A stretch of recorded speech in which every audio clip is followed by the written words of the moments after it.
Assalamualaikum warahmatullahi wabarakatuh.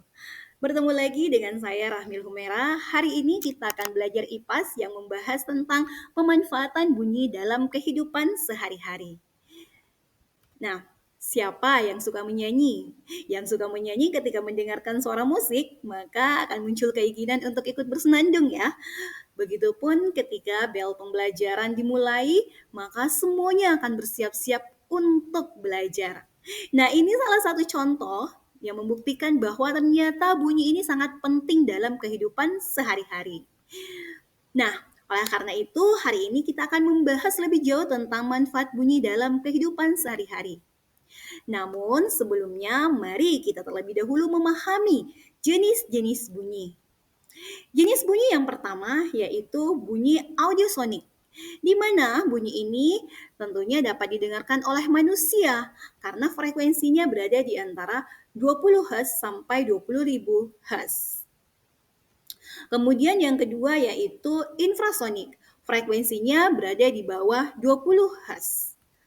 Dan yang ketiga adalah ultrasonik, di mana frekuensinya di atas 20.000 Hz.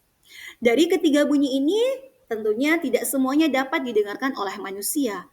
Nah, bunyi yang tidak dapat didengarkan oleh manusia yaitu bunyi infrasonik.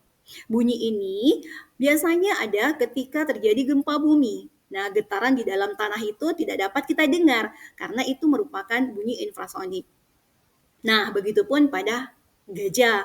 Gajah ini berkomunikasi dengan teman-temannya dengan memanfaatkan bunyi infrasonik.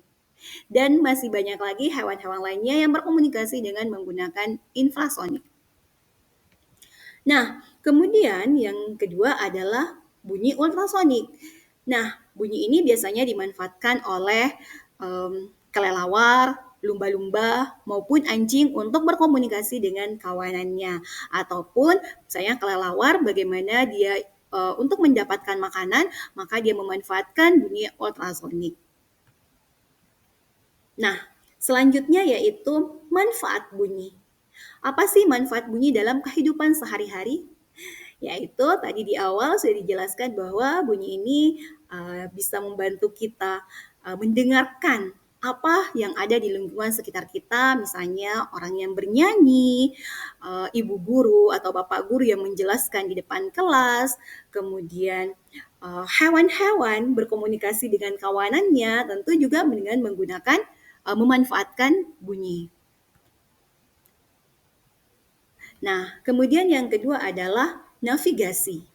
Navigasi digunakan pada sistem sonar untuk membantu kapal dan objek bawah air lainnya memetakan dasar laut, mendeteksi objek dan bahaya seperti karang, serta melacak ikan. Selain itu, bunyi navigasi dapat menentukan kedalaman air dan membantu dalam operasi pencarian dan penyelamatan untuk menemukan black box kapal yang tenggelam. Nah, selanjutnya yaitu manfaat bunyi. Yang ketiga adalah peralatan. Misalnya alat komunikasi seperti handphone, kemudian penggunaan pada saat USG. USG ini tidak hanya pada ibu hamil ya, tetapi USG juga pada organ-organ penting di dalam tubuh kita.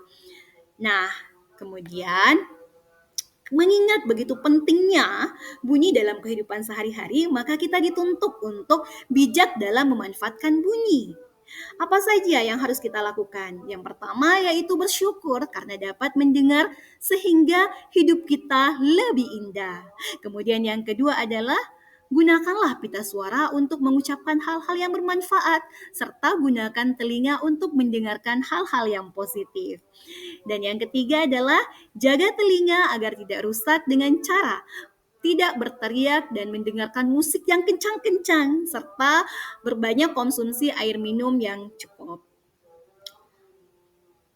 Nah, setelah membahas tentang bunyi tadi, pemanfaatan bunyi, maka selanjutnya kalian diminta untuk menyelesaikan tugas di buku latihan masing-masing. Nantinya akan dikirim, jawabannya dikirim di link yang Ibu Guru siapkan ya. Nah, tugas yang pertama yaitu jelaskan perbedaan bunyi sebagai alat komunikasi dan bunyi sebagai alat peringatan. Dan berikan masing-masing satu contoh. Kemudian yang kedua adalah Bayangkan kamu sedang berada di dalam kapal laut. Bagaimana caranya kapal tersebut bisa mengetahui seberapa dalam dasar laut di bawahnya dan apa nama metode yang digunakan. Baik, terima kasih. Selamat belajar dan Assalamualaikum warahmatullahi wabarakatuh.